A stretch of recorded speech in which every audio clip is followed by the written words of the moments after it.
We're just working on grooming Axel. His owners have had some issue with grooming him, with doing his nails and brushing him. He tries to bite at their hands, tries to bite at the brush.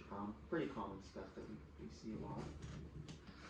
So we're just working with him right now, keeping him nice and calm while we do this, and he's actually doing pretty well.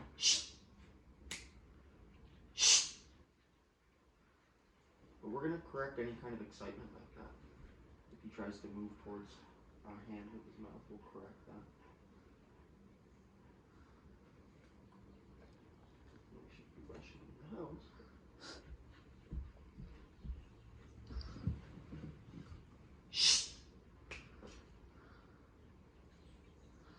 Good. We could just use the e-collar to correct that if we need to, but he responds pretty well to just that verbal correction.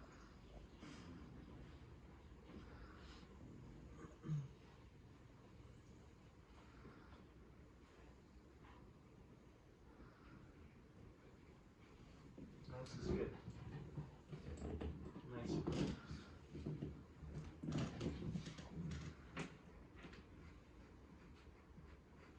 And like I said, you should, even if you don't need to brush your dog, you should always make it just a habit of brushing them, doing their nails and stuff like that, handling them. Just because, like I said, it's a relationship thing at the end of the day. If your dog won't let you handle them, good. Hey, shh. And for us, that shh just means calm down, relax.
Good.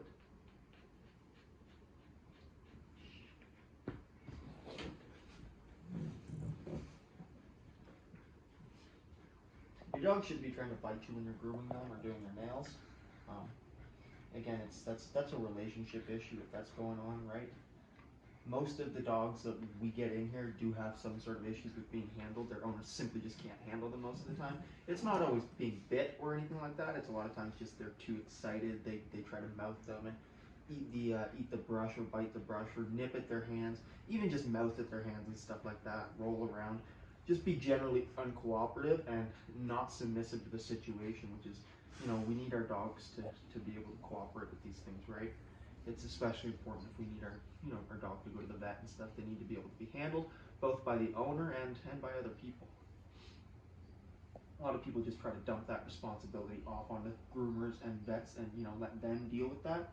But again, it's our dog, so it's kind of our problem to work through, right? And again, if you can't physically handle your own dog, then there's a serious relationship issue that needs to be resolved there. Because these problems, like we don't really work much on these things. We don't do a whole lot of counter conditioning, or well, we really don't do any of that unless we've got some serious biting issues and stuff. But when it comes to handling, we don't do anything like that.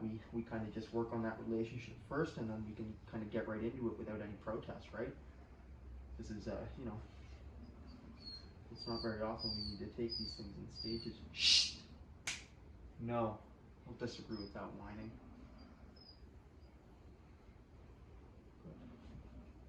Good. So I can roll them over on this side.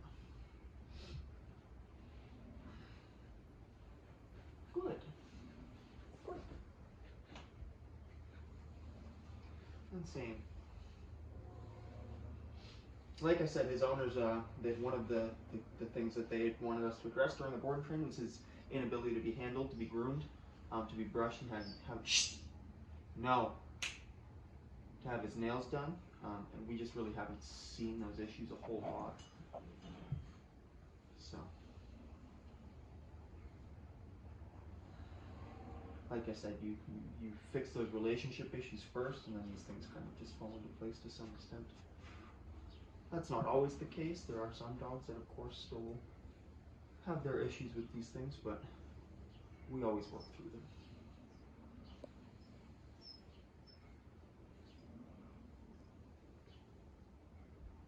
Good. Good.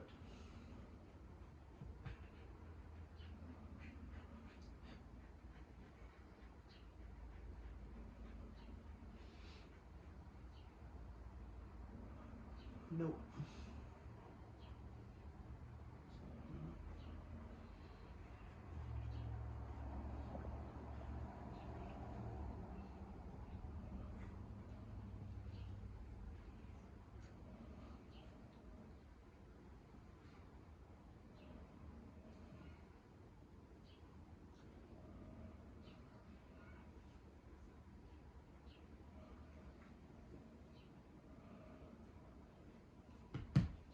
Break. Not you. Hey, no, come.